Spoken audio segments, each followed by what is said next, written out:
ஹல்லேலூயா, ஹல்லேலூயா, ஹல்லேலூயா. தேவனுடைய பெரிதான கிருபையினால இந்த இடத்துல இரண்டாவது முறையாக வந்து உங்களை சந்தித்து தேவனுடைய நல்வார்த்தைகளை பகிர்ந்து கொண்ட தேவனுடைய கிருபைக்கு நான் முதலாவது தேவனுக்கு நன்றி செலுத்துகிறேன். அதுக்கு அடுத்தது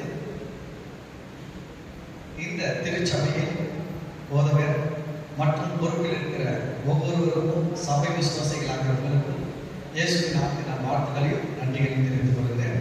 கர்த்தர் ஆசீர்வதிப்பாராக. கடந்த முறை நான் உங்கள்கிட்ட வரும்போது ஒரு காரியத்தை குறித்து பேசுகிறேன். நாம் ஆவியில் நிறைந்து இருக்க வேண்டும் அப்படின்ட்டு பேசுகிறேன். சரி, இந்த வருஷத்துல நம்ம தொடங்கி இருக்கிறோம். இந்த 2025 வருஷத்துல வந்திருக்கிறோம். 2024 எத்தனையோ பேர் தொடங்கினார்கள், ஆனால் முடிக்கவில்லை. அவர்கள் வாழ்க்கை முடிந்து விட்டது. ஆனா நம் வாழ்க்கையோ இந்த 2025 தொடர்ந்து இருக்கிறதுனா அதுக்கு தேவனுடைய பெரிதான ஒரு திட்டம் இருக்கிறது. தேவன் நம்மை குறித்து உங்களை குறித்து ஒரு திட்டத்தை உடையவராக இருக்கிறார். அதனால்தான் ஜீவனை கொடுத்திருக்கிறார், ஆயுசு நாட்களை கொடுத்திருக்கிறார், காலங்களை கொடுத்திருக்கிறார், வருஷங்களை கொடுத்திருக்கிறார், பலத்தை கொடுத்திருக்கிறார். நாம் மிக மிக முக்கியமா நம்முடைய வாழ்க்கையில் நம்முடைய நேரங்களை தேவனுக்கு கொடுக்க வேண்டும். நம்முடைய நேரம், தேவன் கொடுத்திருக்கிற பலம், காலத்தை இது எல்லாமே நாம் தேவனுக்காக செலவிடும் பொழுது நமக்கு பரலோகத்தில் மிகுந்த பலன் உண்டாயிருக்கிறது. வசனம் சொல்றது, தேவன் நம்முடைய அன்பின் பிரயாசங்களை மறந்துவிட அநீதி உள்ளவர் அல்லவே. என்னது? நம்முடைய அன்பின் பிரயாசங்களை மறந்து விடுவதற்கு தேவன் அநீதி உள்ளவர் அல்லவே. அப்படின்னா தேவன் நீதி உள்ளவராக இருக்கிறார். நாம் அவருக்காக செய்கிற அன்பின் பிரயாசங்களை எல்லாம் அவர் மறந்தே போவதில்லை. அதற்குரிய பலனை நமக்கு இம்மையிலும் மறுமையிலும் கொடுக்கிறவராக இருக்கிறார். ஆமென், ஹல்லேலூயா. ஓகே, இந்த வருஷத்துல நான் உங்ககிட்ட ஒரு ஆசீர்வாதமான வார்த்தையோடு நீங்கள் இந்த வருஷத்தை தொடங்க வேண்டும், இந்த வருஷத்துல வாழ வேண்டும் என்று விரும்புகிறேன். அதற்காக ஆதாரமாக சகரியா 9வது அதிகாரம் 10வது வசனம், 11வது வசனம், 12வது வசனத்திலிருந்து வாசிச்சு நான் உங்களோடு பகிர்ந்து கொள்ள விரும்புகிறேன்.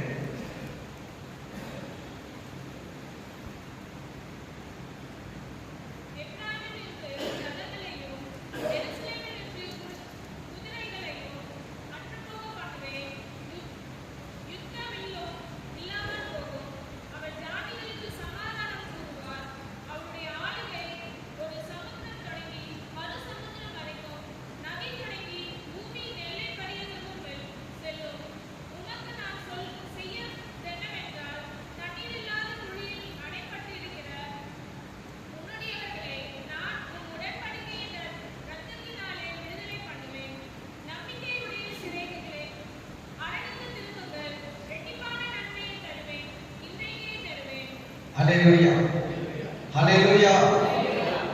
இந்த இடத்துல பார்க்கும்போது இது வந்து மேசியாவை குறித்து தீர்க்க தரிசன வார்த்தைகள். இது யாரை குறித்த தீர்க்க தரிசன வார்த்தைகள்? மேசியா. மேசியா யாருன்னா ஆண்டவராகிய இயேசு கிறிஸ்து தான் மேசியா. இயேசு கிறிஸ்து மூலமாக நம்ம இன்னும் கூட கொஞ்சம் மேலெல்லாம் போய் பார்த்தீங்கன்னா, உன் ராஜா சாந்த குணமுள்ளவராய் கழுதை மேலும் கழுதை குட்டியாகிய மரியின் மேலும் ஏறி இடத்தில் வருகிறார். அது யாருன்னா இயேசு எருசலேமுக்கு அந்த குறுந்தொலை நாயகன் அந்த பவனியை குறித்து பேசுகிற வார்த்தை. அதை பேசிட்டு தான் இந்த 10வது வசனத்துல சொல்றாரு, எப்பிராயிம் என்ற ரதங்களையும் எருசலேம் என்ற குதிரைகளையும் அற்று போக பண்ணுவேன், யுத்த வில்லும் இல்லாமல் போகும், அவர் ஜாதிகளுக்கு சமாதானம் கூறுவார். ஆண்டவராகிய இயேசு கிறிஸ்து இந்த பூமியில மனுஷனாக வந்திருக்கிறார். அவர் 33 வருஷங்கள் வாழ்ந்தார் மனிதனாக. மரித்தார், அடக்கம் பண்ணப்பட்டார், உயிர் தெழுந்தார், என்று பிதாவின் வலது பாரசத்துல ஜீவிக்கிறார். இந்த ஆண்டவராகிய இயேசு கிறிஸ்து நமக்கு இந்த பூமியில கொடுத்திருக்கிறது மிகப்பெரிய ஒரு காரியம் என்னன்னா, சமாதானத்தை கொடுத்திருக்கிறார். நான் ஆசி குடும்பத்தில் இருந்து ரட்சிக்கப்பட்டேன். அங்க ஆசி சர்ச்சில் பாத்தீங்கன்னா 4 பேர்கிட்ட சமாதானம் சமாதானம் சமாதானம் சொல்லணும். ஆனா நான் பெந்தகோஸ்தே வந்துட்டு அதை சொல்றதே இல்லை. இங்க வேற மாதிரி இருக்குது. நான் ஆசிரியர் இருக்கும்போது வேற மாதிரி இருந்தது, இங்க பெந்தகோஸ்தேல வேற மாதிரி இருக்குது. எல்லா இடத்திலும் நன்மைகளும் கலந்து இருக்கிறது, எல்லா இடத்துல கரைகள் இருக்குது. நல்லது எங்க இருந்தாலும் எடுத்துக்கணும். ஆமென். அப்போ சமாதானம் இன்னைக்கு உலகம் பாருங்க, சமாதானம்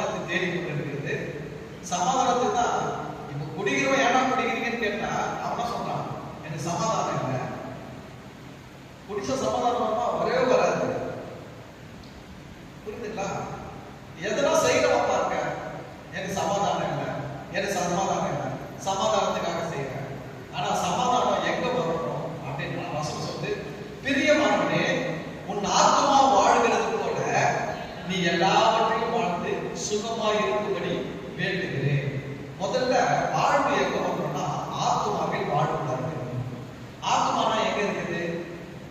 மனுஷனுக்கு 3 பேர் தெரியும். ஆவி, ஆவி என்பது உயிர்.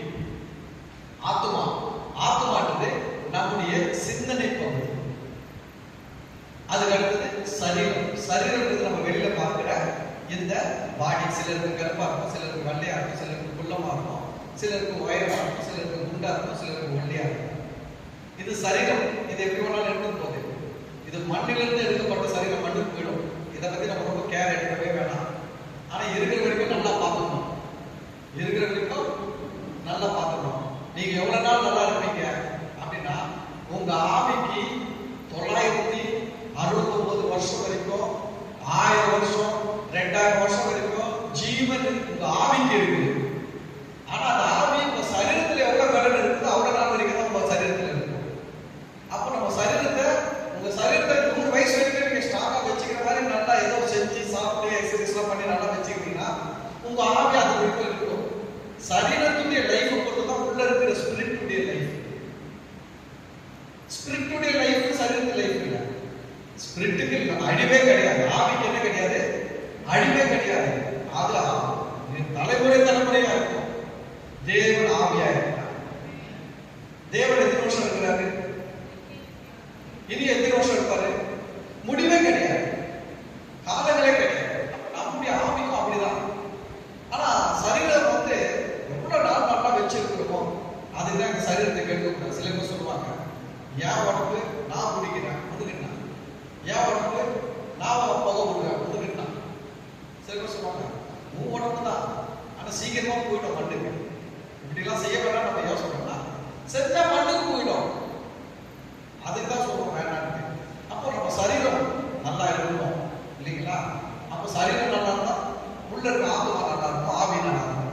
உள்ள இருக்கிற ஆவி ஆத்மா நல்லா இருக்கும், சரீரம் நல்லா இருக்கும். ரெண்டுத்துக்கும் கனெக்ஷன் இருக்குது, பிரிட்ஜ் மாதிரி. அப்போ வசனத்துல யோவான்ல எழுதுறாரு, பிரியமானவனே உன் ஆத்மா வாழ்கிறது போல நீ எல்லாவற்றையும் வாழ்ந்து சுகமா இருக்கும்படி வேண்டுகிறேன். முதல்ல நம்ம நல்லா இருக்கணும்னா முதல்ல ஆத்மாவுக்கு கொஞ்சம் கேர் எடுக்கணும். ஆத்மானது என்னன்னா சிந்தனை பகுதி. ஆத்மானது சிந்தனை பகுதி. மறந்து போகாதீங்க. இந்த பைபிள் மனுஷனை குறித்து பல வகையில பிரிச்சு பேசுது. ஆவி, இருதயம், ஆத்மா, சரீரம். என்னது? ஆவி, இருதயம், ஆத்மா, சரீரம் இப்படி பேசுது. அப்ப என்னன்னா ஆவின்றது என்ன? உயிர். தேவன் கொடுத்த ஆவி தேவனுக்கு போயிடும். ஆத்மாவில் 2 பகுதி இருக்குது. ஒன்று கான்சியஸ், இன்னொன்று சப்கான்சியஸ். என்னது? Conscious, subconscious. கான்சியஸ் என்ன அப்படின்னா பார்த்து பார்த்து செய்யறது கான்சியஸ். சப்கான்சியஸ் என்னன்னா அது நம்ம பழக்கமாவே மாறிடும். இப்போ பாருங்க, புதுசா கார் ஓட்டுவாங்க. எப்படி ஓட்டுவாங்க அப்படின்னா கான்சியஸ் மைண்ட்ல ஓட்டுவாங்க. எப்படி ஓட்டுவாங்க? கான்சியஸ் மைண்ட்ல. பாத்தீங்கன்னா சொல்லுவாங்க, கார்ல உட்காந்து சொல்லுவாங்க, யாரும் பேசக்கூடாதுன்னு. ஆனா அவங்க மட்டும் பேசுவாங்க. இப்போ முதல் கீர் போட்டோம்ல அப்படின்வாங்க. அப்புறம் சொல்லுவாங்க, இப்போ நான் 2வது கீர்ல போறேன்னா 3வதுல போறேன்னா அப்படின்னு சொல்லி பார்த்துப்பாங்க. இதுதான் வந்து கான்சியஸ். இப்போ பாருங்க, டைப் ரைட்டிங். நான் டைப் ரைட்டிங் கிளாஸ் போயிருக்கேன், பாஸ் பண்ணியிருக்கேன். டைப் ரைட்டிங் ஸ்டார்டிங்ல போகும்போது பாத்தீங்கன்னா வாத்தியார் சொல்லுவாங்க, பார்த்து அடிக்காத, பார்த்து என்ன பண்ணாங்க, டைப் பண்ணாங்க. ஆனா அது பார்த்து தான் பண்ணுவோம். ஏன்னா கான்சியஸ் மைண்ட். அதை ஒரு 2 மாசம் 3 மாசம் தொடர்ந்து பண்ணிட்டு பிறகு அது எங்க போயிடுச்சுன்னா இருதயத்துக்கு போயிடுச்சு.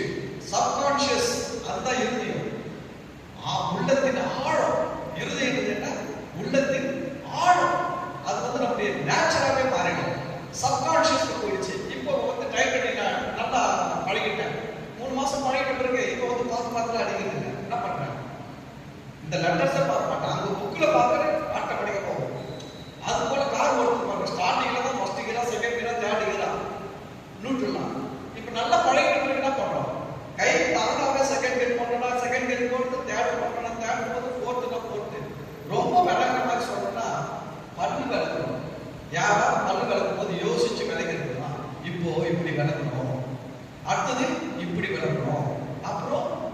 இப்படி விளக்கணும். ஐயோ உள்ள விட்டுட்டுமே, உள்ள விளக்கணும் அப்படி யோசிச்சு விளக்கணும் இல்ல. ஏன்னா இது எங்க போயிடுச்சு இந்த பழக்கம் கேட்டீங்க, யோசனை இருதயத்துக்கு போயிடுச்சு. அதனால இயேசு சொல்றாரு, உன் தேவனாகிய கர்த்தரிடத்தில் நீ உன் முழு இருதயத்தோடும் உன் முழு ஆத்மாவோடும் முழு சிந்தையோடும் முழு கடத்தோடும் அன்பு கூர்வாயாக. அப்ப அவன் என்ன சொல்றா, நீ ஆண்டவரை அன்பு கூறுது மேலோட்டமா அன்பு கூறக்கூடாது, ஆழமாக. இருதயம் ஆழம். புரியுதுங்களா? அப்ப உங்க ஆத்மா வாழணும்னா, ஆத்மா வாழ்ந்தாதான் சரீரம் நல்லா இருக்கும். அப்ப ஆத்மா வாழ்றதுக்கு இந்த உலகத்துல என்ன இருக்குது அப்படின்னா, இந்த உலகம் பார்க்குது ஆத்மா வாழ்றதுக்கு யோகாசனம் பண்ணது என்னென்னமோ பண்றாங்க, ஒருமனப்படுத்தணும், மூச்சு பயிற்சி பண்ணணும், என்னென்னமோ செய்யறாங்க. ஆனா வசனம் சொல்லுகிறது, கர்த்தருடைய வசனம் ஆவியை ஆத்மாவை உயிர்ப்பிக்கக்கூடியதாக இருக்கிறது. ஆத்மா வாழணும்னா உங்களுக்குள்ள எவ்வளவு வசனம் இன்புட் இருக்குதோ அந்த அளவுக்கு ஆத்மா வாழுங்க. இயேசு பிசாசை ஜெயிச்சாரு. எப்படி ஜெயிச்சாரு? வசனத்தை வச்சுதான் ஜெயிச்சாரு. பிசாசு என்னமோ சொல்றான், ஆனா அவர் எதை எடுத்து வந்தாரு? வசனத்தை தான் எடுத்து வந்தாரு. அப்போ உங்க வாழ்க்கையில ஒரு சமாதானம் வேணும், உங்க சரீரத்துல ஒரு சுகம் வேணும், ஆரோக்கியம் வேணும், நிம்மதி வேணும்னா உங்க ஆத்மாவில எதனால் நிறைவேற்றணும்னா வசனத்தினால் நிறைவேறும். வயசானவங்க நான் சொல்றது என்னன்னா, எனக்கு கண்ணு தெரியல, எனக்கு காது கேட்கல, எனக்கு சரியா முடியல, இந்த காரணம் சொல்லவே கூடாது. கண்ணு தெரியலன்னா காது கேட்கும். இப்பெல்லாம் போன் அழகா வந்துச்சு, எல்லாமே டச் போன் வச்சிருக்கிறீங்க. டச் போன்ல பைபிள் ஆப்பை டவுன்லோட் பண்ணி அதை என்ன பண்ணலாம், நீங்க கேட்கலாம். அதுல வசனம் கேட்கற மாதிரி இருக்குது. கண்ணு படிக்க தெரியல மட்டும் பரவாயில்லைங்க, அழகா வசனத்தை கேட்கலாம். யோசிச்சு பாருங்க, எதுக்கோ நேரத்தை செலவிடும், இவ்வளோ நேரத்தை எதுக்கோ செலவிடும். ஒரு நாளைக்கு ஒரு அரை மணி நேரம் வசனம் கேட்கறதுக்கு செலவிட்டு பாருங்க, உங்க ஆத்மா வாழ்வடையும். உங்க ஆத்மா வாழ்வடைந்தா உங்க ஆத்மாவில் இருக்கிற சமாதானம் உங்க சரீரத்தில் கொண்டு வரும். உங்க ஆத்மா நல்லா இருந்தா உங்க சரீரம் நல்லா இருக்கும். அப்ப ஆத்மா நல்லா இருக்கிறது நம்ம என்ன பண்ணணும்? வசனத்தை இன்புட் பண்ணணும், வசனத்துக்கு முக்கியத்துவம் கொடுக்க வேண்டும். அல்லேலூயா. சரி, இப்ப இந்த இடத்துல சொல்றாரு, எப்பிராயிம் என்று ரதங்களையோ எருசலேமிலிருந்து குதிரைகள் மட்டும் போகப்படுவேன் சொல்லிட்டு சமாதானத்தை கொடுக்கிறேன்னு சொல்லியிருக்கிறாரு. இந்த வருஷத்துல உங்க வாழ்க்கையில இயேசுவின் நாமத்தில் நிறைய சமாதானங்கள் உண்டாகும். ஆமென். ஆமென்னா என்ன அர்த்தம் தெரியுங்களா? அப்படியே எனக்கு ஆகட்டும். இயேசு சொன்னாரு, ஒரு வீட்டுக்கு போகும்போது அதை வாழ்த்துங்கள். என்ன சொன்னாரு? ஒரு வீட்டுக்கு போகும்போது என்ன பண்ணலாம்? எந்த வீட்டுக்கு போனாலும் நல்லா மனசார ஆசீர்வதிங்க. எப்படி ஆசீர்வதிக்கணும்? மனசார, ஆண்டவரே நல்ல இந்த வீடு நிறைய அருமையும் இனிமையுமான பொருட்கள் வரட்டும், சமாதானம் உண்டாகட்டும், சந்தோஷம் உண்டாகட்டும், வியாதிகள்லாம் இல்லாம நல்ல சுகம் கலர் ஆரோக்கியம் நீடித்த ஆயுள் வீட்டில் இருக்கலாம் வரணும்னு பிளஸ் பண்ணுங்க. ஏன்னா நீங்க பிளஸ் பண்ணும்போது அதுக்கு பாத்திரமா நாங்க இருந்தா அது அவன் போயிடுவான். அதுக்கு பாத்திரமா நாங்க இருந்தா அவன் போயிடும். ஒருவேளை பாத்திரமான இல்லைன்னு வச்சுக்கோங்க, அந்த பிளஸிங் எல்லாம் எங்க வந்துருமா? சொன்ன உங்களுக்கே வந்துடும். அல்லேலூயா. அப்ப அந்த வீட்டுக்கு போகும்போது நம்ம என்ன பண்ணுவோம்? எப்ப நான் நடிகருக்கு போட்டு வீட்டுக்கு போட்டு என்ன பண்ணுவீங்க? நிறைய பிளஸிங்கா போட்டுங்க. பாத்திரம் வாட்டா அவனுக்கு, பாத்திரம் வாட்டா நமக்கு. நான் நிறைய ஆசீர்வாதம் போடுவேன். ஏன்னா ஆமென் சொன்னா அது உங்களுக்கு, ஆமென் சொன்னா அது எனக்கு. நான் ஒரு தேவனுடைய ஊழியக்காரன் தான் பேசுறேன், கர்த்தருடைய வார்த்தை பேசுறேன், கர்த்தருடைய ஆசீர்வாதத்தை சொல்றேன். இந்த வருஷத்துல உங்களுக்கு உங்க வாழ்க்கையில எல்லா பகுதிகளிலேயும் சமாதானம் அளவில்லாமல் உண்டாவதாக. ஆண்டவரே, யாரெல்லாம் ஆமென் சொல்லியோ அந்த ஆசீர்வாதம் எனக்கே வந்துட்டோம். நான் பெற்றுக்கொள்கிறேன்.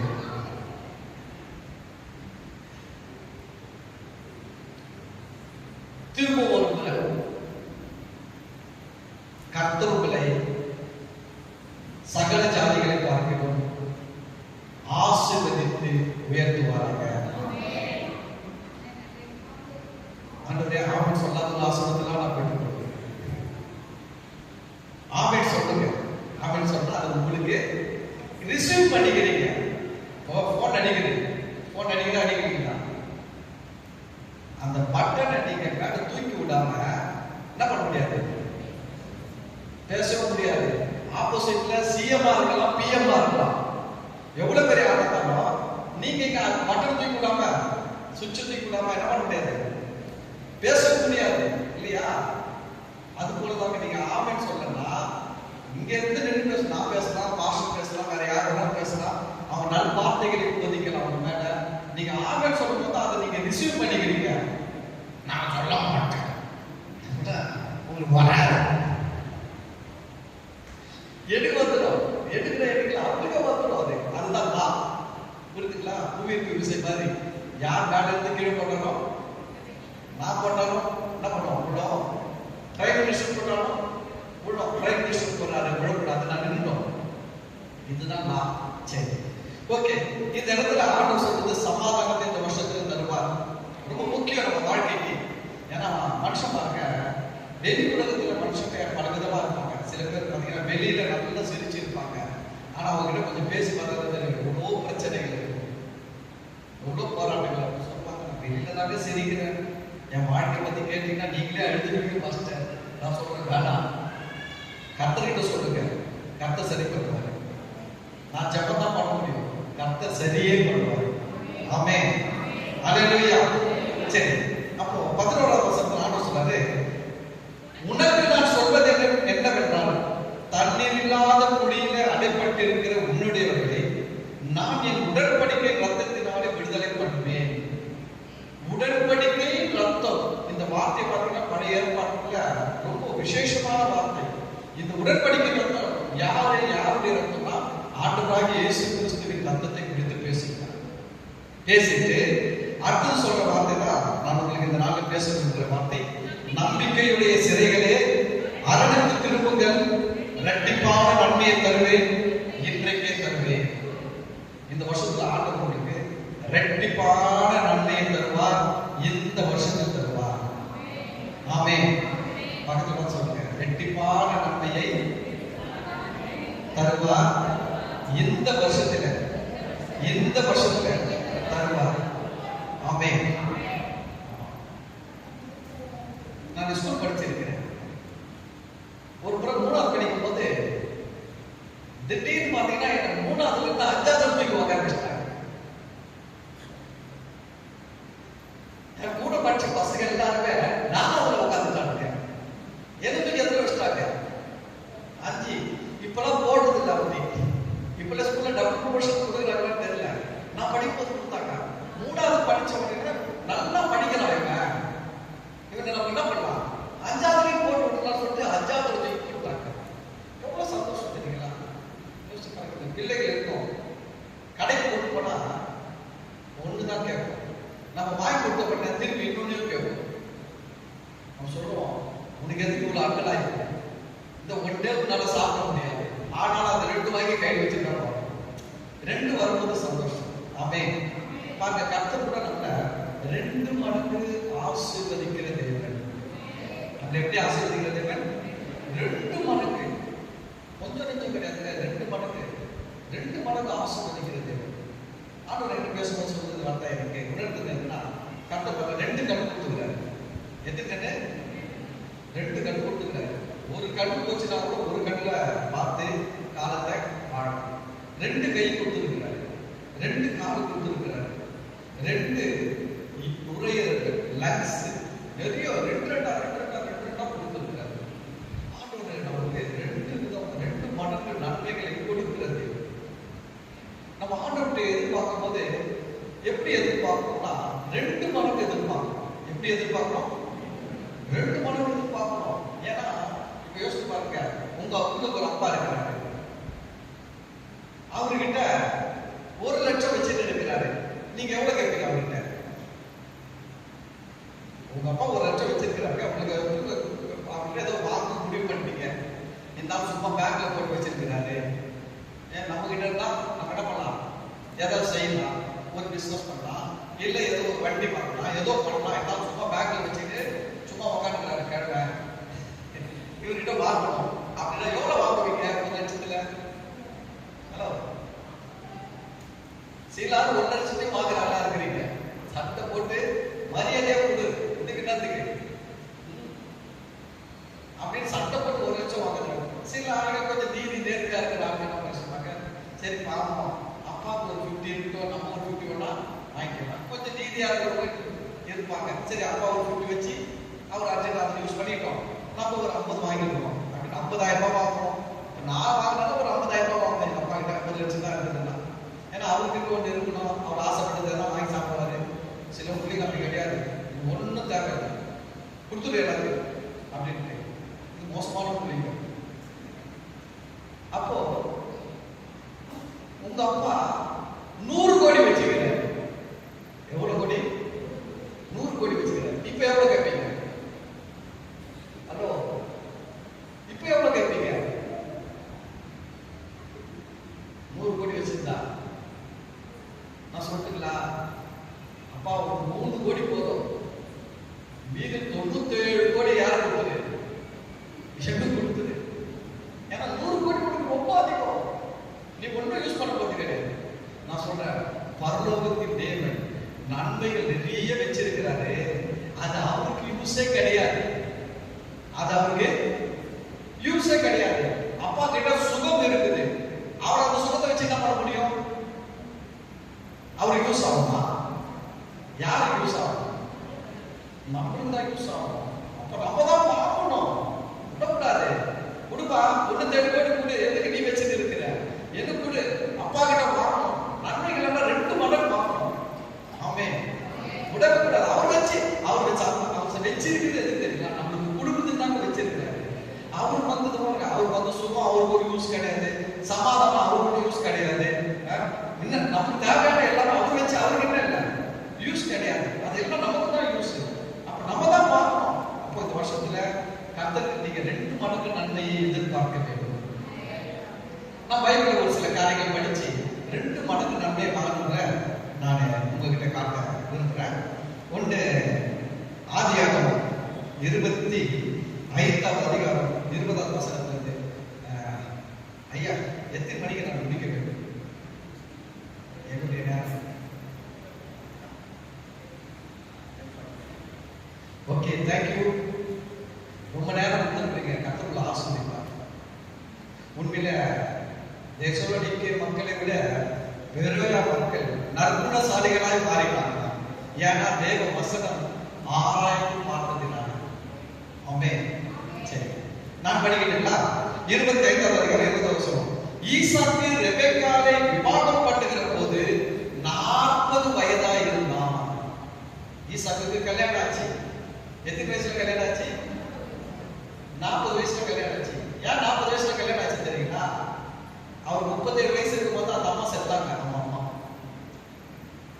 நிறைய நேரத்தில் இந்த அம்மா வந்து பிள்ளைகளை செல்லமா வளர்த்துட்டு கல்யாணமும் பண்ணி கொடுத்தது கிடையாது. வேணாடா, அவன் வந்தாடா உங்க தண்ணி பிடிக்க சொல்லுவானா, வேணாடா கல்யாணம்டா, வேணாடா அவன் வந்தா உங்க காய்கறி கிடைக்கலாம், வேணாடா மனைவி வந்துட்டா உங்க வீடு போயிருக்க சொல்லுவானா, வேலைக்கு போயிடுச்சு பணம் சம்பாதிக்க சொல்லுவானா. நான் வந்து செல்லமா வளர்த்துட்டேன், வேணாடா அம்மா இருக்கிற வரைக்கும் அம்மா கூட இரு, உனக்கு என்ன சாப்பாடு தேவை, பிரியாணி தேவை, வண்டி 2 லட்சத்துல வண்டி வேணாம் அம்மா வாங்கி கொடுக்குறேன். சில அம்மாவை பார்த்து பிள்ளைங்க விடுதே கிடையாது, கடைசி வரைக்கும் அவங்க கூடவே வச்சு கதை பார்த்தா ரொம்ப வயசாகி இருக்குது. ஈசாக்கு 37 வயசு, சாராளுக்கு 127 வயசு. கர்த்தர் சாராளை ஏற்றுக்கிறார். சாராள் போனது ஒரு கல்யாணம் பண்ணிட்டு ஒரு ஸ்டேஜுக்கு வந்தார் இந்த மனுஷன் ஈசாக்கு. இல்லைன்னா 40 வயசு இல்லை, 50 வயசு கூட கல்யாணம் பண்ணிக்க மாட்டாரு. சில நேரத்தில் அம்மா வந்து பிள்ளைங்களுக்கு ரொம்ப செல்லம் கொடுக்குறது, சொல்ற பிள்ளைங்களுக்கு செல்லம் கொடுக்க வேணாம்னு சொல்லுங்க. அதே சமயம் ஒழுங்குன்னு ஒண்ணு இருக்கு, ஒழுக்கம் ஒண்ணுக்குள்ள வளர்க்கணும். புரியுதுங்களா? தேவன் அன்புள்ளவராக இருக்கிறாரு, அதே சமயம் நீதியுள்ளவராக இருக்கிறாரு. பாருங்க, நம்ம தேவன் அன்புள்ளவராக இருக்கிறாரு. அப்ப சொல்றாரு, மகனே நான் உன்னை நேசிக்கிறேன், நீ என்ன பாவம் செஞ்சுக்கோ அப்படியே சொல்றாரு.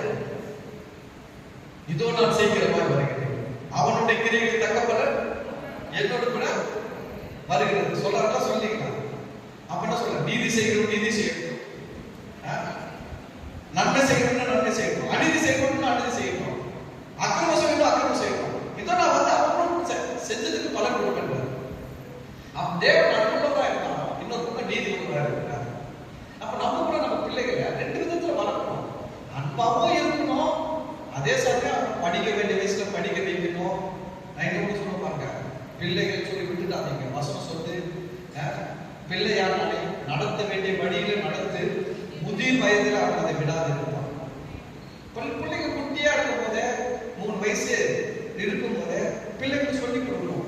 நீ என்ன பண்ணு, முட்டி போடு.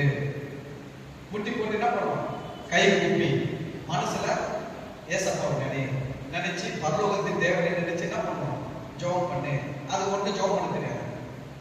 சொல்லுங்க, சோதனம் சொல்ல தெரியுமா? சொல்லு. என்ன பண்ணணும், சோதனம் மட்டும் சொல்லு. கொஞ்ச நேரம் டெய்லி என்ன பண்ணுங்க, சோதனம் சொல்லுங்க. அது விண்ணப்பம் வேண்டுதல் ஜெபம்லாம் தெரியாது. சோதனம் பண்ண தெரியுமா? கொஞ்ச நேரம் சோதனம் பண்ணுங்க.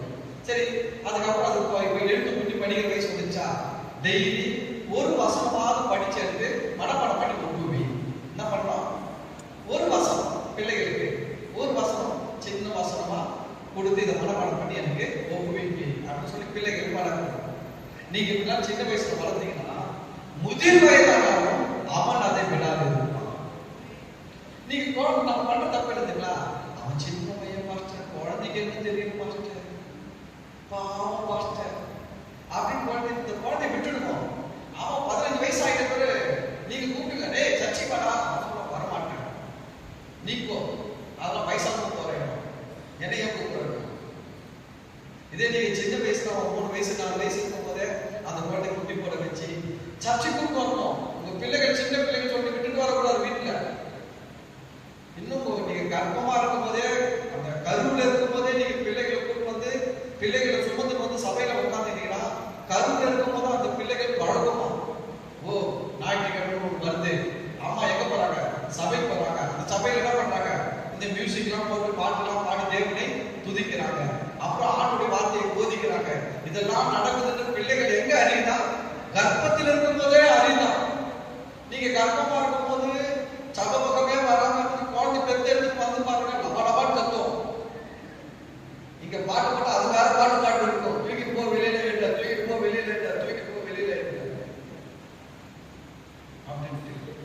அதனால கர்ப்பமா இருக்கும் போதே, கர்ப்பமா ஆனீங்கன்னா நீங்க என்ன பண்ணணும், வாரம் நம்ம அடுத்த வாரம் டெலிவரி இந்த வாரம் வந்து உட்காந்துக்கணும். அன்று சொல்லுங்க, அந்த பிள்ளை பழக்கணும். நீங்க அப்படி இருந்து பாருங்க, நீங்க குழந்தை பெற்று அது சபைக்கு வந்து அது ஒழுங்கா இருக்கும், அது ஒழுங்கா சத்தம் போடாம அமைதியா இருக்கும், பழகிடும் அதுக்கு.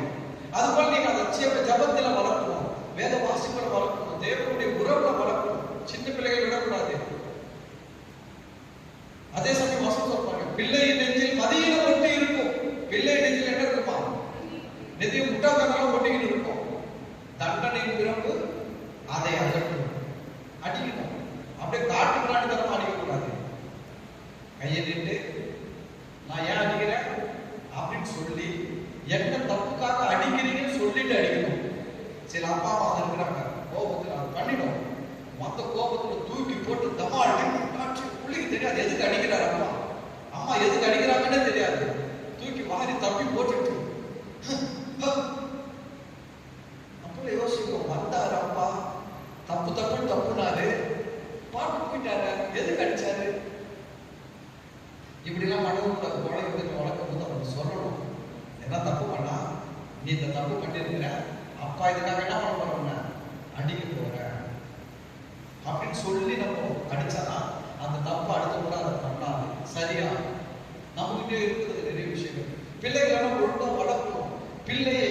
பிள்ளையாரை நடத்த வேண்டிய வழியில நடத்து, முதிர் வயதில் அதை விடாது. ஆமே.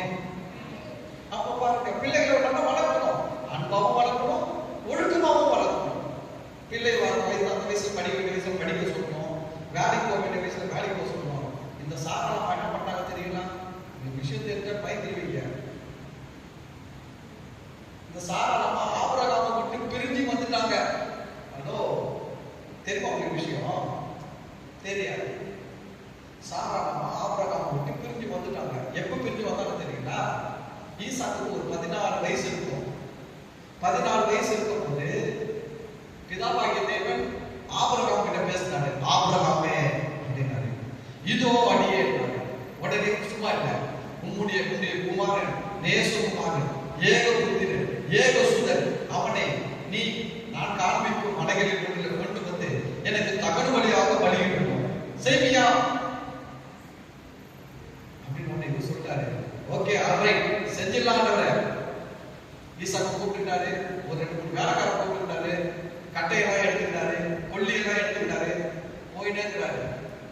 ஆண்டவர் சொன்ன மலை, அந்த மோரியா மலைகளில் ஒரு மலை. அந்த மலை எந்த இடம் தெரியுங்களா? இயேசு கிறிஸ்து சிலுவையில் அறையப்பட்ட இடத்தை தான் அன்னைக்கு ஈசாக்கு பலியிடுறதுக்கு ஆபிரகாமுக்கு தேவன் காட்டினார். தெரியுமா உங்களுக்கு? ஈசாக்கை பலியிடும்படி தேவன் சொன்ன பார்த்தீங்களா, நீ என்ன பண்ண, மோரியா மலைக்கு வா, நான் சொல்லுகிற இடத்தில் ஒன்றிலே நீ என்ன பண்ண, உன் மகனை என்ன பண்ண பலியிடணும்னு சொன்ன பார்த்தீங்களா. அந்த இடம் எந்த இடம் தெரியுங்களா? இயேசுவை கல்வாரி சிலுவையில் அறைந்தார்களே அந்த இடத்துல தான் கரெக்டா எடுத்துட்டு வந்து இயேசுவை வச்சு பலியிட்ட இடத்துல தான் ஈசாக்கு பலியிட்டு வந்து தேவன் யாருக்கு காட்டினாரா? ஆபிரகாமுக்கு. அப்ப ஈசாக்க பலியிடணும்னு சொல்லும் போதே தேவனுக்கு என்ன ஒரு பிளான் இருக்குது? என்னுடைய குமாரனை நான் என்ன பண்றேன், பலியிடுறேன். இவர் கூப்பிட பாருங்க, ஆபிரகாம் ஈசாக்க கூப்பிட்டு வந்துட்டாரு, அந்த இடத்துக்கு வந்துட்டாரு, வேலைக்காரலாம் கீழே நிக்க வச்சுட்டாரு, ஈசாக்க கூப்பிட்டு போறாரு. ஈசாக்கு பாருங்க சொல்றாரு, அப்பா பலியிடத்துக்கு கட்டையெல்லாம் இருக்குது, ஆடு ஏறுங்க. கரெக்டா கேட்டாரு பாருங்க ஈசாக்கு. உஷாரான பையன் கரெக்டா கேட்கிறாருப்பா, பலி செலுத்துறதுக்கு கட்டெல்லாம் வச்சுக்கிற, ஆட்டை பார்த்துட்டிய. அவர் சொல்றாரு, ஆட்டை பார்த்து பாரு, நீ வா. கூப்பிட்டு போனாரு, கூப்பிட்டு போய் மேல எல்லா கட்டையெல்லாம் அடிக்கிட்டாரு, டக்குன்னு கையை கால பிடிச்சிட்டாரு. ஈசாக்க பிடிச்சி கட்டிட்டாரு, கட்டிட்டு தூக்கி மேல படுக்க வைக்கிறாரு. இப்பதான் ஈசாக்கு தெரியுது, ஆடு யாரு? நம்ம தாண்டா ஆடு. எவ்வளவு கெஞ்சி இருப்பாரு ஈசாக்கு, கெஞ்சி இருப்பாரா? நீங்க ஈசாக்கு நான் ஆபிரகாமை பார்த்து தான் சொல்லியிருப்பீங்க, அப்பா அப்பா அப்பா வேணாப்பா, அப்பா நான் ஒரே பிள்ளைப்பா, என்ன கொண்டுட்டா வேற யார் பாருக்கிறாங்க. எவ்வளவு கெஞ்சி இருக்கும், அவ்வளவு கெஞ்சிட்டாங்க. ஆனா ஆபிரகாம் ஒத்துக்கவே இல்லை. ஆபிரகாம் கத்தி எடுத்துட்டாரு, எடுத்து கையை ஓங்கிட்டாரு. மேல ஒரு சத்தம், ஆபிரகாமே ஆபிரகாமே. ஆபிரகாம் நிறுத்திட்டாரு, பிள்ளைகளிடமே கையை போடாத, நீ உன் ஏகசுதன் என்றும் நேசகுமாரன் என்றும் பாராமல் அவனை எனக்காக ஒப்பு கொடுத்த பண்ணினான். நீ என்னை விசுவாசிக்கிறாய் என்று இப்பொழுது நான் அறிந்திருக்கிறேன் சொல்லிட்டு அனுப்பிட்டாரு. இந்த ஈசாக்கு திருப்பி வந்த ஈசாக்கு சும்மா இல்லைங்க, இவர் மத்த அம்மா கிட்ட வச்சார் பாருங்க, சொல்லி மத்த வச்சிட்டாரு. அம்மா அம்மா அம்மா, இந்த அப்பா ஆபிரகாம் பண்ண வேலை பண்ணாரு தெரியுமா?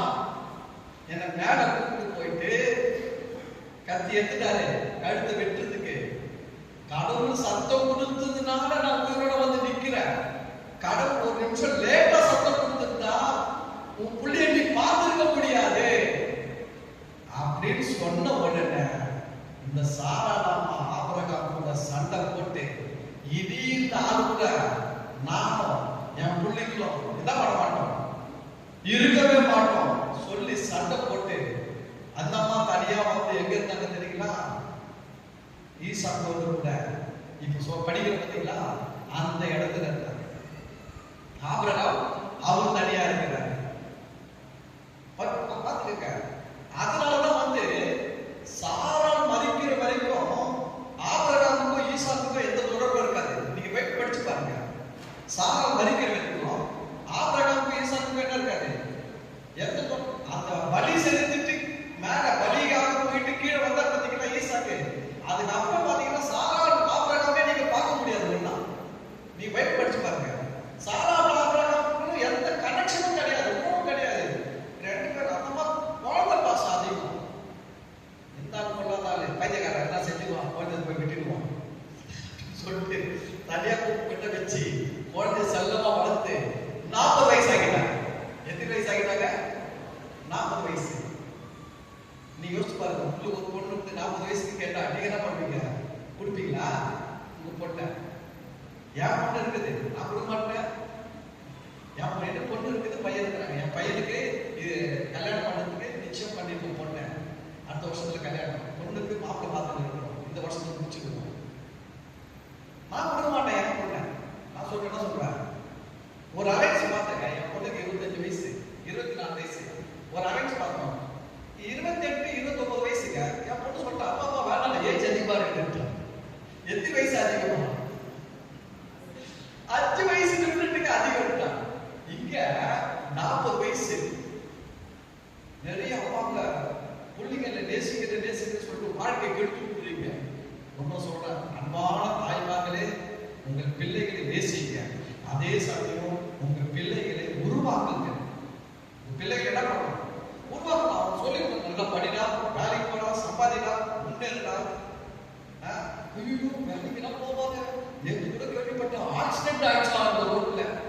அந்த ரோடு பக்கமே போவாங்க.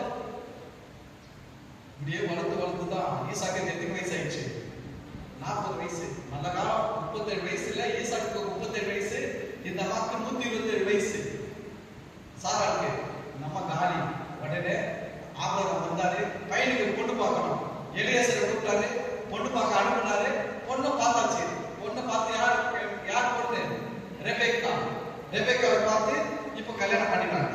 இப்பதான் வசனம் சொல்லுது, 20ஆம் வசனம். ஈசாக்கு ரெபெக்காவை விவாகம் பண்ணுகிற போது 40 வயதாய் இருந்தான். இவன் பதான் அராம் என்னும் சீரிய தேசத்தனாகிய பெத்துவேலுக்கு குமாரத்தையும் சீரியா தேசத்தாரும் ஆகிய லாபானுக்கு சகோதரியுமானவள். சரி, இது ஈசாக்கு ஹிஸ்டரி. Next life story. மலடியாய் இருந்த தன் மனைவிக்காக ஈசாக்கு கர்த்தர் நோக்கி வேண்டுதல் செய்தான். கல்யாணம் ஆயிடுச்சு, குழந்தை பிறகு மலடியா இருக்கிறாங்க ஈசாக்கு. இப்போ ரெபெக்கா மலடியா இருக்கிறாங்க. ஈசாக்கு என்ன பண்றாரு? ஜெபம் பண்றாரு. கவனிக்க, எப்பவும் வந்து லைஃப்ல கணவன் கிட்ட ஒரு குறை இருந்தா அதை வந்து ஊரெல்லாம் சொல்லக்கூடாது. மனைவி கிட்ட ஒரு குறை இருந்தா அதை போய் ஊரெல்லாம் பண்ணக்கூடாது, சொல்லக்கூடாது. ஆனா பாருங்க, பெண்கள் ஜெப கூட்டம்லாம் நடக்கும்.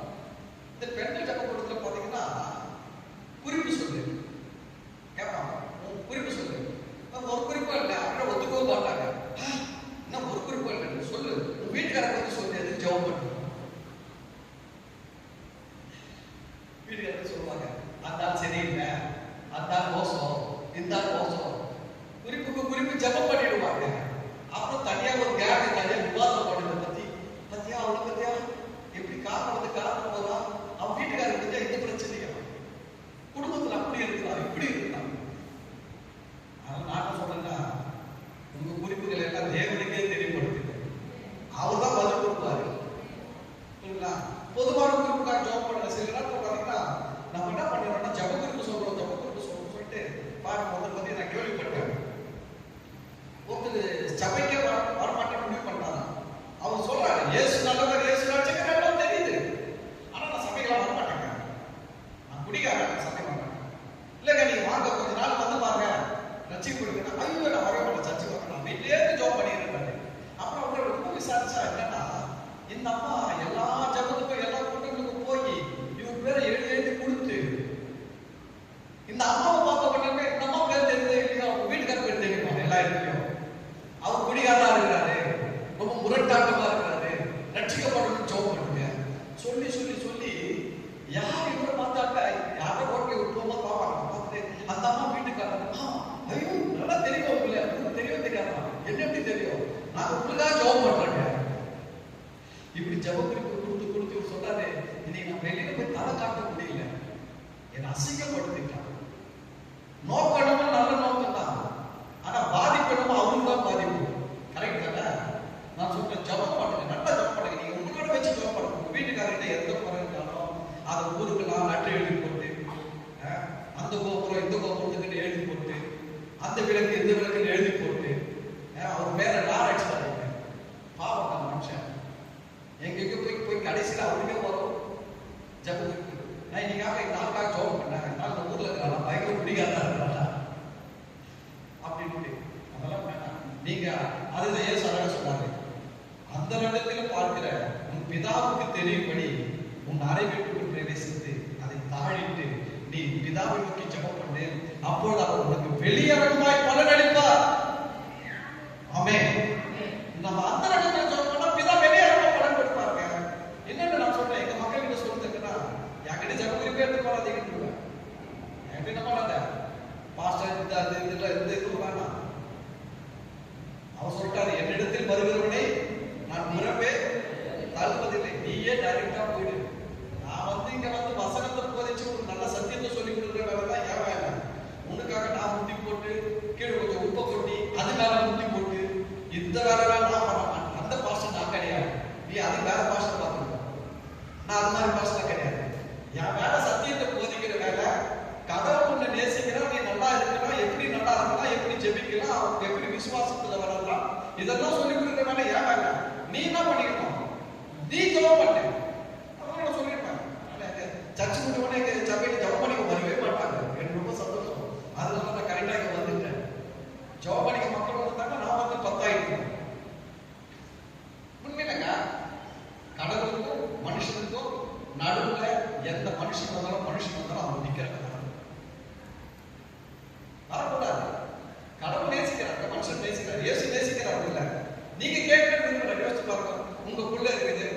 உங்ககிட்ட வந்து ஒரு சாக்லேட் கேட்கணும்.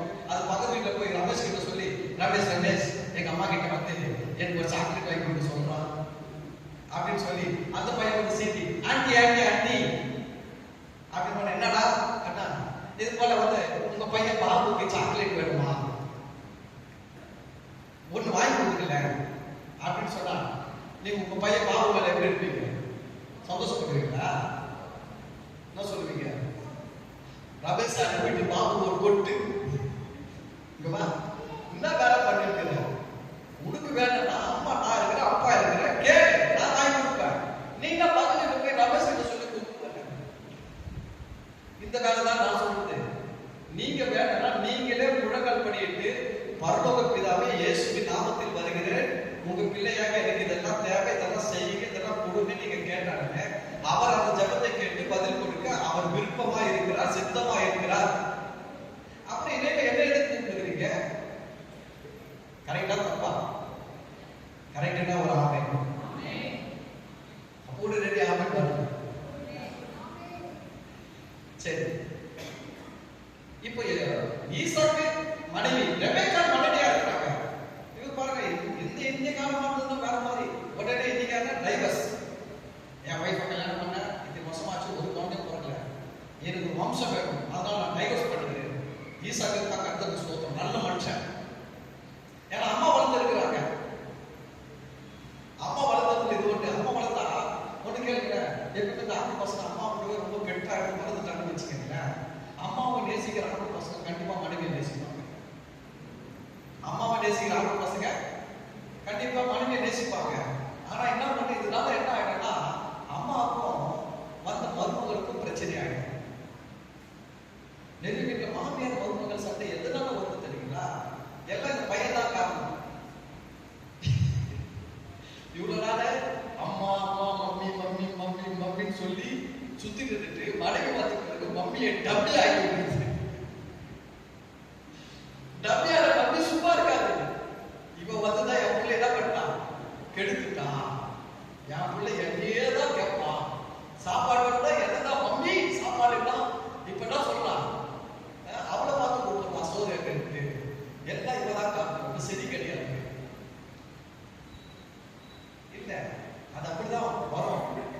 வசனம் சொல்லுங்க, இது நிமித்தம் புருஷனானவன் தன் தகப்பனையும் தன் தாயையும் விட்டு பிரிந்து தன் மனைவியோடு இசைந்திருப்பான். இவ்வளவு நாள் இருந்த ஐக்கியம் உறவு அன்புல எதை போயிடும், மனைவியில தான் போயிடும். இதுதான் அம்மாவை புரிஞ்சுக்கணும். கல்யாணம் ஆகிட்டு வந்து புள்ள நம்மளுக்கு பழைய மாதிரியே இருக்கணும்னு நினைக்க கூடாது. அங்க மூணு முடிச்சு கொடுத்த மட்டும் நீங்க மூணு அடி தள்ளி நின்றுக்கணும். முதல் மாதிரி பிரச்சனை வந்து குடும்பத்துல வந்து என் பையன் சரி, என் பையன் நல்ல பையன் பாஸ்டர், வந்தவதான் சரி கிடையாது, அவன் எதுவும் பண்றான் பாஸ்டர், இது அவன் எதுவும் பண்றாலும் அவன்தான் இருப்பான். ஏன்னா உங்களை நேசிச்சான் பண்ணீங்களா, அவனுக்கு வந்து மனைவியை நேசிக்க தெரியும். பெற்ற தாயை நேசிக்காத பிள்ளையாக கட்டிக்கிற மனைவியை நேசிக்க தெரியாது. ஹல்லேலூயா. ஈசாக்கு பார்க்கலாம், மனைவி ரெபெக்காவை பார்த்த உடனே அதெல்லாம் பார்க்க சூப்பரா இருக்கும். அவன் இறங்கி வருவாங்க, இவர் தான் யாரும் கேட்பான், இவரு தான் என் எஜமான், வெளியே சொல்ற எஜமான், நீ கட்டிக்க போற மாப்பிள்ள அப்படின்னு பண்ண அவர் இறங்கினாரு. இறங்கின உடனே பார்க்க இந்த மாதிரி இறங்கின உடனே அவர் பார்ப்பாரு, அப்படி தோல்ல கை போடுவாரு, அவங்க வீட்டுக்கு கூட்டு போயிடுவாரு. கூட்டு போயிட்டு வசனம் சொல்லிட்டு தன் தாய்க்காக கொண்டிருந்த துக்கம் நீக்கி ஆறுதல் அடைந்தான். அவ்வளவுதான். ஏன்னா அம்மாவை நேசிச்சாலே மனைவி நேசிக்க சொல்லி கொடுக்க வேண்டியதே கிடையாது, ஆட்டோமேட்டிக்கா வந்துடும்.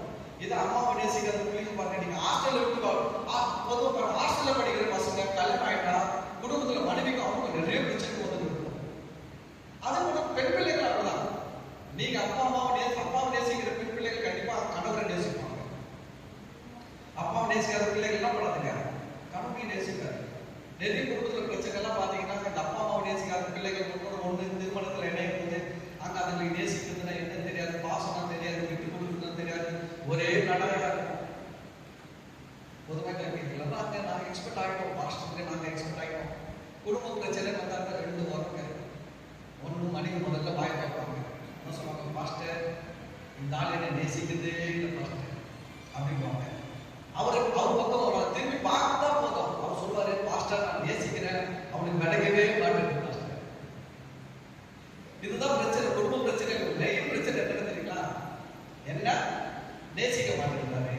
அவர் பார்த்தா அவர் சொல்றாரு, நான் நேசிக்கிறேன், அது அவனுக்கு வேலை பண்ண மாட்டேங்குது. அப்ப இதுதான் இதை சரி பண்ணுறதுதான் வேற வேற ஒன்றும் இல்லை. எங்களுக்கு குடும்ப பிரச்சனை தீர்த்து வைக்கிறது. இதுக்கு நாங்கள் ஆன்சர் கண்டுபிடிச்சோம்னா குடும்ப பிரச்சனை தீர்த்து வச்சுப்போம். சரி, இப்போ மனைவி மலடியா இருக்கிறாள். ஈசாக்கு என்ன பண்ணாரு? கர்த்தரை நோக்கி ஜெபம் பண்ணார். ஹலோ, பக்கத்துல பார்த்து சொல்லுங்க, உங்க கணவர் கிட்ட உங்க மனைவி கிட்ட பக்கத்துல சொல்றேன், ஜென்ஸ் அப்பா சொல்றேன், ஜென்ஸ் சொல்லுவோம், உங்க மனைவி கிட்ட எந்த பிரச்சனை இருந்தாலும் கர்த்தர்கிட்ட சொல்லுங்க, இன்னொரு ஆள் கிட்ட சொல்லாதீங்க. அதே போல மனைவி கிட்ட உங்க கணவர் கிட்ட சொல்லுங்க, உங்க கணவர் கிட்ட எந்த பிரச்சனை இருந்தாலும் அதை கர்த்தர்கிட்ட சொல்லுங்க. போன் பண்ணி அக்கா, தங்கச்சி, அம்மா இவங்க கிட்ட எல்லாம் சொல்லிட்டு இருக்காதீங்க. ஒரு புள்ளி ஒரு சொல்லுது, யாருடைய போன்ல ரொம்ப பிஸி, ரொம்ப யூஸ் ஆகும் தெரியுங்களா? பெண்களுடைய போன் தான். ஆண்களுடைய போன் அந்த அளவுக்கு அவங்க போன டாக்டருக்கு யூஸ் பண்றதே கிடையாது. ஆனால் அதை ஃபுல் அண்ட் ஃபுல் யூஸ் பண்றது யார் தானா? பெண்கள் தான். நான் ஒரு வீடியோ ஷேர் பண்ணேன் எங்க குரூப்ல. சமைக்கும் போது போன் பேசிட்டு சமைச்சு கேஸ் வெடிச்சிச்சு.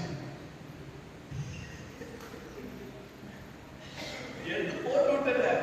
உடனே நிறைய கமெண்ட், மாஸ்டர் நான் ரொம்ப தேங்க்ஸ் மாஸ்டர், நான் நிறைய முறை சமைக்கும் போது பேசிட்டே சமைச்சிருக்கேன், போனே ஒரு டைம் இல்லை. காலையில எழுந்துச்சு உடனே முதல்ல போன் எடுத்து, நான் சாம்பார் செய்யறேன், நீ என்ன செய்ய போறீங்க? அங்க தொடர்ந்துதாங்க நைட்டு முடிகிற வரைக்கும் ஏதாவது பேசிக்கிட்டே இருப்பாங்க. பெண்கள் போன்ல ரொம்ப நெட்வொர்க்ல பிஸியா இருக்கு. ஆண்கள் போன்ல பாருங்க, இருப்பாரு, எங்க எங்க இருக்கீங்க? வெய் வந்துட்டேன், அவ்வளவுதான் பேசுவார். வெய் பக்கத்துல இருக்கிற வந்துட்டேன், அவ்வளவுதான் பேசுவாரு. இந்த பெண்கள் அங்க இதே பெண்கள் போன் பண்ணி கேட்பாங்க, எங்கமா இருக்கிறேன்ட்டு. சும்மா போயிட்டு இருக்கா, என் பக்கத்துல லேடி வந்து இருக்கிறா, அது சகப்பல பை எடுத்து வந்தா ரைட் சைடு ஒரு சைக்கிள் போயிட்டு இருக்கான், அவன் அவ்வளவு பேர் போட்டு தூக்கிட்டு போறான் தெரியுமா? நீயும் இருக்கிறீங்க. எல்லா விழாவிலே கொடுத்துருவாங்க டீட்டெயில்ஸ். வீட்டுக்கு வந்துக்குள்ள நீங்க ஒரு படமே பார்த்த மாதிரி இருக்கும்.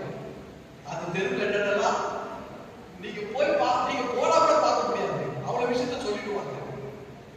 அது பெண்களுக்கு தேவன் கொடுத்திருக்கிற கிருபை, இந்த ஆண்களுக்கு கொடுத்திருக்கிற கிருபை. ரெண்டுமே நல்லதுதான், புரிஞ்சுங்களா? ஒரு மைனஸும் ஒரு பிளஸ் இருக்கணும். ரெண்டும் பிளஸ் ஆகும், மொத்தத்தில் மைனஸ் ஆயிடும் இல்ல? ஒரு மைனஸ் ஒரு பிளஸ் இருந்தாலும் அங்க கரெக்டா டேலி ஆகும் அக்கௌண்ட், அப்படி வச்சிருக்கிறாரு. சரி, மலடியா இருந்த தன் மனைவிக்காக ஈசாக்கு கர்த்தரை நோக்கி வேண்டுதல் செய்தார். கர்த்தர் அவன் வேண்டுதலை கேட்டருளினார். ஹல்லேலூயா. நீங்க ஜெபம் பண்ண கர்த்தர் கேட்கிறாரு. கேட்டாரா? கேட்கிறீங்களா? கேட்டருளினார். அவன் மனைவி ரெபெக்கா கர்ப்பம் தரித்தாள். எவ்வளவு வருஷம் ஆச்சு தெரியுமா? 20 வருஷம் ஆயிடுச்சுங்க. 40 வயசுல கல்யாணம் பண்ணாரு, 60 வயசுல தான் ஜாப் பண்ணாரு. 60 வயசு வரைக்கும் வெயிட் பண்ணி குழந்தை பிறக்கல, கர்த்தரை நோக்கி ஜாப் பண்ணாரு. இப்ப கர்ப்பம் தரித்தாள். அவள் கர்ப்பத்திலே பிள்ளைகள் ஒன்று மோதி கொண்டிருந்தன. அதோ கர்த்தரை 2 மடங்கு ஆசீர்வாதத்தை பேசுறேன். ரெட்டிப்பான நன்மை, ரெட்டிப்பான நன்மை. 20 வருஷம் குழந்தை இருக்க, இப்ப குழந்தை உருவாச்சு. உருவானா 2 குழந்தை உருவாயிடுச்சு. நான் சொல்றேன், இத்தனை வருஷம் கிடைக்காத நன்மைகளை கர்த்தர் இந்த வருஷம் உங்களுக்கு 2 மடங்கா கொடுப்பாரு. கை தட்டுங்க. அவள் கர்ப்பத்திலே பிள்ளைகள் ஒன்றொன்று மோதி கொண்டிருந்தன. அப்போது அவள், இப்படியானால் எனக்கு எப்படியோ என்று சொல்லி என்ன சொல்றாங்க? இவ்வளவு நாள் தான் சொன்னாங்க, வயிற்று ஒரு புழு பூச்சி கூட இல்லையே அப்படின்னாங்க. இப்ப கர்த்தரை ஆசீர்வாதம் பண்ண உள்ள 2 சண்டை போட்டுருக்காங்க. அவங்க தம்மா சொன்னாங்க, இப்படி இருந்தா எப்படி? நான் சொல்றேன், நிறைய வருஷத்துல கர்த்தர் 2 மடங்கு ஆசீர்வாதம் கொடுப்பாரு. நீங்க என்ன சொல்றீங்க தெரியுங்களா? இவ்வளவு வந்துச்சு, இதெல்லாம் எங்க வைக்கிறது, என்ன பண்றது? இதுதாங்க கர்த்தருடைய ஆசீர்வாதம். கர்த்தர் ஒரு மனுஷன் ஆசீர்வதிச்சாங்கன்னா கிள்ளி கொடுக்க மாட்டாரு, அள்ளி கொடுப்பாரு. பக்கத்துல சொல்லுங்க, கர்த்தரு கிள்ளி கொடுக்குறது இல்ல, அள்ளி அள்ளி கொடுக்குறது. ஆமென். நான் பார்த்திருக்கேன், கானாவூர் கல்யாணத்தை பத்தி படிச்சேன். யோவான் 2ஆவது அதிகாரத்துல கானாவூர் கல்யாணம். இந்த கானாவூர் கல்யாணத்துல ரசம் தீர்ந்து போச்சு. என்ன ஆயிடுச்சு? ரசம் தீர்ந்து போயிடுச்சு. இந்த கல்யாணத்தை பத்தி உங்களுக்கு டீட்டெயில் பேக்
பெரிய அவமானம்.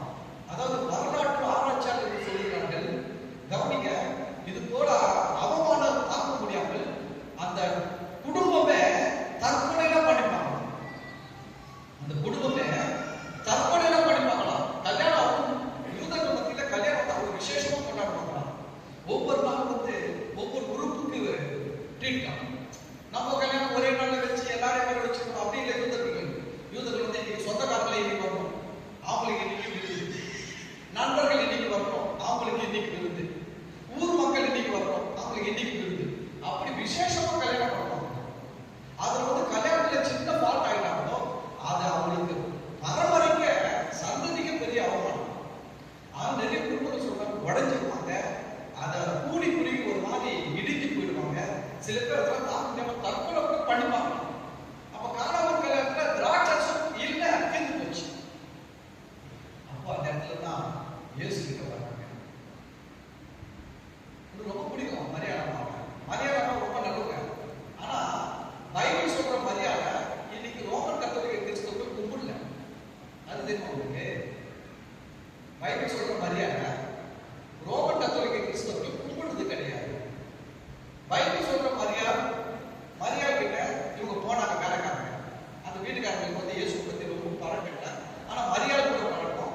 அதனால இவங்க என்ன சொல்றாங்க, மரியாதை கிட்ட மரியாதை இது போல ஆயிடுச்சு, என்ன பண்ணுறது எனக்கு தெரியல. இந்த மாதிரி என்ன பண்ணாங்க, அற்புதம் செஞ்சாங்களா? மரியாதை தண்ணியெல்லாம் ஊற்றி நான் ஜோம் பண்றேன், ரசமா மாத்திரம் பண்ணாங்களா? பண்ணல. அதுதான் முஸ்லிம் மரியாதை. ஆனா இன்னைக்கு ரோமன் கத்தோலிக்க கிறிஸ்தவர்கள் சொல்ற மரியாதை வேற. அது சில ஸ்பிரிட் வேற பண்ணிடுச்சு, ஏமாத்திடுச்சு. உலகத்துல அநேக உருவங்கள் பின்னாடி ஒவ்வொரு ஆவிகள் வேலை செய்கிறது தெரியுமா? ஒவ்வொரு விக்கிரகம் பின்னாடியும் ஒவ்வொரு ஆவி ஸ்பிரிட் வேலை செய்யும். அது போல சில ஸ்பிரிட் ஏமாத்திடுச்சு இந்த மாதிரி பேரை யூஸ் பண்ணி. ஆனா மரியாதை ஒரிஜினல் மரியாதை அது கிடையவே கிடையாது. இந்த மாதிரி ஒரிஜினல் மரியாதை அவங்க கும்புற மரியாதை பார்த்தீங்கன்னா நிலா கீழே இருக்கும். இயேசு இன்னும் வளராமலே இருப்பாரு. 2000 வருஷம் ஆகி இன்னும் வளராம இருப்பாரு. நம்ம 70 வருஷம் ஆனாலும் நம்ம வளர்ந்து வாழ்க்கை முடிச்சுக்கணும். அவர் 2000 வயசாக கைக்குள்ளவே இருக்கிறார். அந்த மரியாதை கிடையாது. இந்த மரியாதை நல்ல மரியாதை. பைபிள் சொல்ற மரியாதை நல்ல மரியாதை. நம்ம அந்த மாதிரி எல்லாம் எதையும் பேச முடியாது. நாங்கள் ஒரு எழுத்து கூட போட முடியாது. ஆமென். பரிசுத்தமானவங்க, நல்லவங்க, நீதியானவங்க, எல்லாமே பர்ஃபெக்ட். ஓகே, நான் அதுல இருந்து வந்தவன். அதனால எனக்கு நிறைய தெரியறத பத்தி நான் ரோமன் கத்தோலிக்கல இருந்து தான் ரட்சிக்கப்பட்டேன். அதனால தெரியும். சரி, அப்போ இந்த மரியாதை கிட்ட வந்தா இந்த மரியாதை அற்புதம் பண்ணல. அதோ கவனிச்சுக்க, இந்த மரியாதை என்ன பண்ணல, அற்புதமே பண்ணல. பைபிள் ஃபுல்லா நான் படிச்சுட்டேங்க, பல முறை படிச்சுட்டேன். மரியாதை அற்புதம் செஞ்சாங்க பைபிள்ல. ரோமன் கத்தோலிக்கர் எழுதி வச்சிருக்க பைபிளை காட்டினா கூட நான் இன்னைக்கு ரோமன் கத்தோலிக்க கன்வெர்ட் ஆகுது ரெடி. சவால் கூட சொல்றேன். ரோமன் கத்தோலிக்க பைபிள் இருக்குது. நம்ம பைபிள் சில ஒதுக்கப்பட்ட ஆக மக்கள் சொல்லிட்டு அதை இதுல சேர்க்கல. யூதித்து, மக்கபேயரு, இது சில புஸ்தகங்கள்லாம் சேர்க்கல. ஆனா ரோமன் கத்தோலிக்க பைபிள் அதை யூதித்து, மக்கபேயர் இதெல்லாம் சில சரித்திரங்கள்லாம் சேர்த்து வச்சிருக்கிறாங்க. எதெல்லாம் சேர்த்து வச்சுக்கிட்டோம். ஆதியாகமம் தொடங்கி வெளிப்படுத்தல் வரைக்கும் மரியாதை அற்புதம் செஞ்சாங்கன்ட்டு அவங்க பைபிளை அவங்க காட்டினாங்கன்னா நான் இயேசுவை ஊழியர் செய்ய மரியாதை ஊழியர் செய்ய ரெடி. ஆனா முடியவே முடியாது. இல்லவே இல்லைங்க. பைபிள்ல மரியாதை அற்புதம் செஞ்சதா இல்லவே இல்லை. நான் சேலஞ்ச் பண்ணி சொல்றேன். அந்த தைரியம் இருக்கணும். ஏன்னா எனக்கு நான் பைபிள் படிச்சிருக்கேன். ஒரு முறை இல்லை, பல முறை படிச்சிருக்கேன். எனக்கு தெரியும். சரி, இப்ப என்ன மரியாதை நம்புங்க. அந்த அம்மா கிட்ட வந்தாங்க, எனக்கு உதவி தேவை. அந்த அம்மா என்ன பண்ணாங்க, இயேசு கிட்ட கொண்டு போய் நிறுத்தி சூப்பரா ஒரு வார்த்தை சொன்னாங்க. ரோமன் கத்தோலிக்கர்கள் அதை கவனிக்கணும், மரியாதை குடும்பம் கவனிக்கணும். அவர் உங்களுக்கு என்ன சொல்லுகிறாரோ அதன்படி செய்யுங்கள். மரியாதை அவருடைய வார்த்தை என்னது? இயேசு உங்களுக்கு என்ன சொல்லுகிறாரோ அதன்படி செய்யுங்கள். இயேசு என்ன சொல்லுகிறாரு? நானே வழியும் சத்தியமும் ஜீவனுமாய் இருக்கிறேன், என்னை அல்லாமல் ஒருவனும் பிதாவினிடத்தில் வரமாட்டான். இதுதான் இயேசு. ரொம்ப சிம்பிள். அப்ப பாருங்க, இவரு இந்த மாதிரி இயேசுனார் பண்ணாங்க. வேலைக்காரங்க இயேசுனார் பார்த்தாங்க. இயேசுனார் சொன்னாரு, தண்ணியை நடப்புங்க. எதுல தண்ணி நடப்புங்க?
செஃப் சொல்றாரு, எல்லாரும் நல்ல ரசத்தை முதல்ல கொடுத்து எல்லாம் திருப்தி ஆகிட்டு கொஞ்சம் தண்ணியை கலந்து கொடுத்து ஏமாத்துவாங்க. ஆனா நீ என்ன பண்ணிருக்கிற, முதல் கொடுத்ததை விட ரெண்டாவது கொடுத்தத பெஸ்டா கொடுத்த. ரெண்டாவது கொடுத்தத கொடுத்த சூப்பரா கொடுத்த. இது மாதிரி எங்க குடிக்கிறீங்க அப்படின்னா, ஆனா ஏசு எத்தனை லிட்டர் கொடுத்தாரு? 900 லிட்டர் கொடுத்தாரு. அதுதான் நான் சொல்றேன், கர்த்தர் அவளை ஆசீர்வதிக்கும் போது இப்படி இப்படி கொடுக்க மாட்டாரு. நம்ம பாருங்க, மனுஷனுக்கே பழகிடும், அப்படியே பழகிடும், மனுஷனை பார்த்தே பழகிடும். அப்பா கிட்ட போய் அப்பா வீட்டில் அப்பா அம்மா எப்படி இருப்பாங்க, பையன் வந்து கேட்பான், 100 ரூபாய் வேணுமா? 100 ரூபாய் முடியாது, 50 ரூபாய் தான். இப்படியே பழகி பழகி அவர்கிட்ட போய் எப்படி கேட்கறது? அவரும் அப்படிதான் கொடுக்க போறாரு. அதனால நம்ம கேட்கறதே அளவா கேட்போம். நிறைய கேட்டீங்கன்னு சொன்னா அசிங்கம். கேட்கறது 50 ரூபாய் கேட்டு வாங்கிப்போம். நான் சொல்றேன், ஆண்டவர்கிட்ட தாராளமா கொடுத்து கேளுங்க, ஏராளமா கேளுங்க. அவருக்கு வருஷத்துல நிரம்பி வழிபடியாக 2 மடங்கு ஆசீர்வாதத்தை கொடுப்பார். ஆமென். சரி, இந்த இடத்துல பாத்தீங்கன்னா ஈசாக்கு ரெபெக்காக்கு ஜெபம் பண்ணும்போது 20 வருஷம் குழந்தை 2 குழந்தை கொடுத்தார் ஆண்டவர். எத்தனை மடங்கு ஆசீர்வாதம்? 2 மடங்கு. அந்த 2 குழந்தை 2 குழந்தை கிடையாது, 2 தேசம். 2 குழந்தை யாரு? 2 தேசம். ஏசா மூலமாக ஏதோம் என்கிற தேசம் உருவாயிற்று. யாக்கோபு மூலமாக இஸ்ரவேல் என்கிற தேசம் உண்டாயிற்று. 2 குழந்தை என்னங்க? அந்த 2 குழந்தை பின்னாடி 2 தேசம் இருக்குது. நான் சொல்றேன், இந்த வருஷத்துல கர்த்தர் 2 மடங்கு ஆசீர்வாதத்தை கொடுக்க போகிறார். அந்த 2 மடங்கு ஆசீர்வாதம் சாதாரணமானது கிடையாது, விலையே பெற்றதா இருக்கும். ரெட்டிப்பான நன்மை. நான் இதை 2 விஷயத்தை சொல்றேன். இந்த 2 மடங்கு ஆசீர்வாதம் வந்து double and double speed. Double quantity, double ஸ்பீடும் டபுளா இருக்கும். ஹலோ, இப்போ குவாண்டிட்டி தான் டபுள் பேசுறேன், அளவு தான். ஆனா வேகமா 2 மடங்கு வேகமா சீக்கிரமா கிடைக்கும். எப்படி தெரியுங்களா? பார்வோனுக்கு ஆண்டவர் ஒரு சொப்பனம் கொடுத்தாரு. என்ன சொப்பனம் அப்படின்னா, ஒரு நதியிலிருந்து 7 பசுக்கள், அவரை நல்ல புஷ்டியான பசுக்கள் வந்து திரும்பி 7 பசுக்கள் வந்துச்சு, அவரட்சமான பசுக்கள். அந்த அவரட்சமான பசுக்கள் அழகான பசுக்களை சாப்பிட்டு முழுகிடுச்சு. பார்வனை எழுந்துச்சு, என்ன கனவு தெரியலையே யோசிச்சு பட்டாரு. திரும்பி பார்த்தா இன்னொரு கனவு. என்னன்னா, ஒரு கதிரில இருந்து அதாவது கதிர் வருது, ஒரு செடியில, நெற்செடியில இருந்து கோதுமை செடியில இருந்து கோதுமை கதிர் வருது. 7 பசுமையான கதிர்கள் வருது. அதுக்கப்புறம் 7 சாவியான கதிர்கள் வருது. அந்த 7 சாவியான கதிர்கள் வந்து இதை முழுகி போயிடுச்சு. 2வது கனவு வந்துச்சு. அர்த்தத்துக்கு யோசேப்பை கூப்பிடுறாரு பார்வோம். யோசேப்பை கூப்பிட்டு இதுக்கு அர்த்தம் என்னப்பா அப்படின்னு போது பார்வோம் சொல்றாரு, 2 கனவு சொல்றாரு. அப்ப யோசேப்பு சொல்றாரு, 2 கனவும் ஒரே அர்த்தம் தான். 2 கனவுக்கும் அர்த்தம் ஒண்ணுதான். ஆனா தேவனே 2 முறை கொடுத்தாருன்னா உனக்கு சீக்கிரமா செய்ய போகிறார். அப்ப 2 மடங்கு ஆசீர்வாதம் இல்ல, ரெட்டிப்பு இல்ல. ஒன்று அளவோ 2 மடங்கு வரும், வேகமாவும் வரும். பக்கத்துல சொல்றேன், ரெட்டிப்பான நன்மைங்கிறது பெருசாவும் வரும், குயிக்காவும் வரும். வருது பெருசா வரும், பெருசுன்றதுக்காக லேட் ஆகாது, சீக்கிரமா. ஆமென். நேரம் இல்லை, டைம் இல்லை. ஒன்னே மட்டும் சொல்லி முடிச்சிருக்கேன்.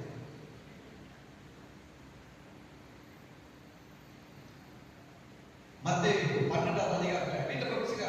ஹலோ டியர் பிரதர்ஸ் சிஸ்டர்ஸ், வீட்டுல போய் வச்சிருக்கீங்க ஹோம்வொர்க். மத்தேயு 12:9, லூக்கா 6ஆம் அதிகாரம் 6ஆம் வசனத்துல இருந்து ஒரு சம்பவம். என்னன்னா, ஒரு இயேசு ஜெபம் ஒரு மனுஷன் பார்க்கிறாரு. அந்த மனுஷன் எப்படி இருக்கிறான்னா, ஒரு கை நல்லா இருக்குது, ஒரு கை சூம்பி போச்சு.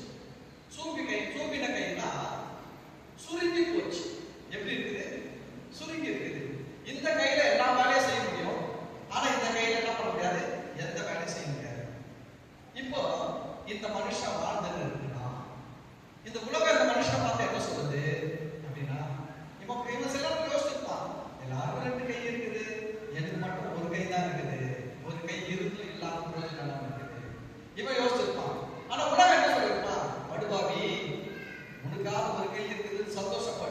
அவனுக்கு இந்த கை கூட இல்லாம ரெண்டு கை இல்லாம எவ்வளவு பேர் வாழ்ந்துட்டு இருக்கலாம். நீ ஆசைப்படாத, நீ விரும்பாத, நீ ரொம்ப எதிர்பார்க்காத. கடவுள் எப்படி வச்சிருக்கிறாங்க, இதுலயே மாற கத்துக்கோ அப்படின்னு உலகம் சொல்லியிருக்கோம். ஆனா இயேசு அந்த மனுஷனை பார்த்து இயேசு அப்படி சொல்லல. இயேசு என்ன சொன்னாரு தெரியுமா? உன் கையை நீட்டு, நானு அது மறு கையை போல சொந்தமாயிற்று. ஆண்டவருக்கு ஒரு சித்தம் இருக்குது. அது என்ன உலகம் சொல்லும், உன்கிட்ட என்ன இருக்குதுன்னா அதிலே வாழ்ந்து கத்துக்கோ, அதிலே முடிச்சுக்கோ. ஆனா தேவன் 2 மடங்கு ஆசீர்வாதத்தை கொடுக்கிறது. ஏன்னா மனுஷனுக்கு கொடுத்தது என்ன, 2 கை தான். எப்படியோ மனு சுருங்கி போச்சு.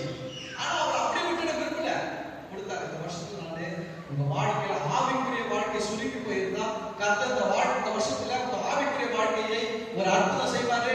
நீங்க நல்லா ஜெபிப்பீங்க, நல்லா பைபிள் படிப்பீங்க, நல்லா ஊழியம் செய்வீங்க, நல்லா ஆத்மாதானம் பண்ணுவீங்க, பெரிய காரியங்கள் கர்த்தருக்காக செய்வீங்க. அதே சமயம் சில பேர் நல்லா ஜெபம் பண்ணுவீங்க, ஆவிக்குரிய வாழ்க்கை இருக்கும். ஆனா பொருளாதாரம் இருக்காது, கஷ்டம், சாப்பிட்ட சாப்பாடு இல்ல, தரித்திரத்துல இருக்கிற, வறுமையில இருக்கிற, வியாதியில இருக்கிறீங்களா, கர்த்தர் இந்த கையிலும் சரி பண்ணுவாரு. பக்கத்துல பார்த்து சொல்லுங்க, 2 கையில எந்த கையை வைக்காதோ அந்த கையை கர்த்தர் வருஷத்துல சரி பண்ணுவார். ரெட்டிப்பாடு நன்மை தருவேன், இன்றைக்கே தருவேன், இந்த வருஷத்தை தருவேன். ஆமென். God bless you. கர்த்தர் எல்லாரும் சொல்லுவார்.